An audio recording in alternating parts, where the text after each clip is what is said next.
The Waldensians stand as one of the most faithful groups of people throughout history in Europe, faithful to the Word of God and faithful amidst much trial. Despite suffering repeated persecution over the course of almost a millennia, in the 17th century they would go through one of the worst episodes of their history.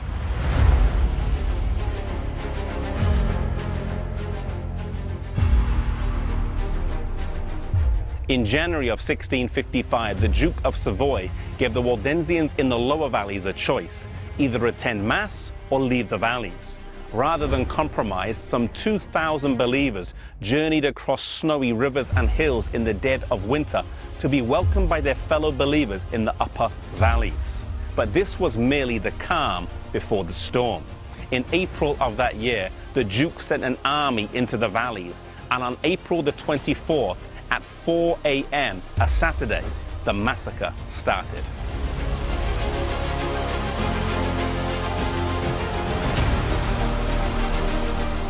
Not content with simply killing them, the soldiers and monks who accompanied them invented barbaric tortures. Babies and children had their limbs torn from their bodies by sheer strength. Parents were forced to watch their children tortured and killed before they themselves were tortured and killed. Fathers were made to wear the decapitated heads of their children as they were marched to their death. Some Christians were literally plowed into their own field. Some were flayed or burned alive, and many endured much worse. Unburied bodies, dead and alive, covered the ground. In order to escape this terrible massacre, hundreds of Waldensians fled to a large cave in the towering Mount Castelluccio. The murderous soldiers, however, found them and marched them to the top.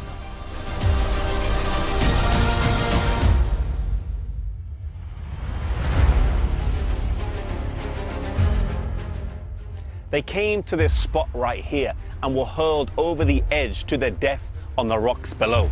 I believe that on the resurrection morning, many faithful believers will rise to glory from the bottom of this mountain and in this valley. This is the reference in Milton's famous sonnet to the bloody Piedmontese that hurled mother and infant down the rocks. Survivors of the massacre were few, but they rallied together and wrote to Christians throughout Europe for help. Their letters included the heart-rending words, "Our tears are no longer of water, they are of blood. They do not merely obscure our sight, but choke our very heart." When Oliver Cromwell, Lord Protector of England, heard of the massacre, he called for a national day of fasting and collected money to send to meet the physical needs of the Waldensians.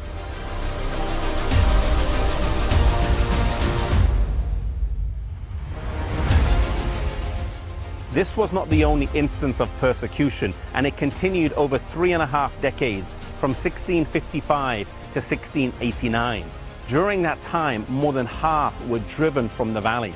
Yet in 1689, Henry Arnaud from Noyon, Switzerland, led a force of 800 warriors back to the border. In the winter, they resisted 4 separate attacks from a much larger army.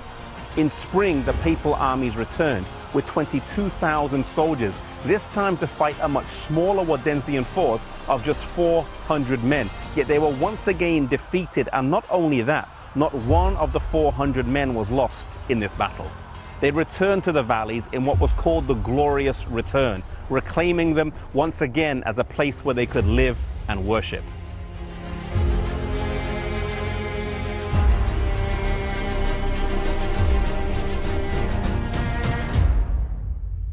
The Waldensians had a faith that reminds me of Job. They were a people who suffered attacks and persecutions for several centuries, close to 1,000 years, suffering immeasurably. For many, it did not weaken their faith, but rather strengthen it. Sometimes in life, we may be serving God, dedicating our lives to Him, and we still go through hard times, trials, and suffering that many say we do not deserve. May we have a faith like Job, who said, "Though He slay me, yet will I trust Him." Whatever we go through in life, may we stay hold of God, trusting that He has our best interest at heart.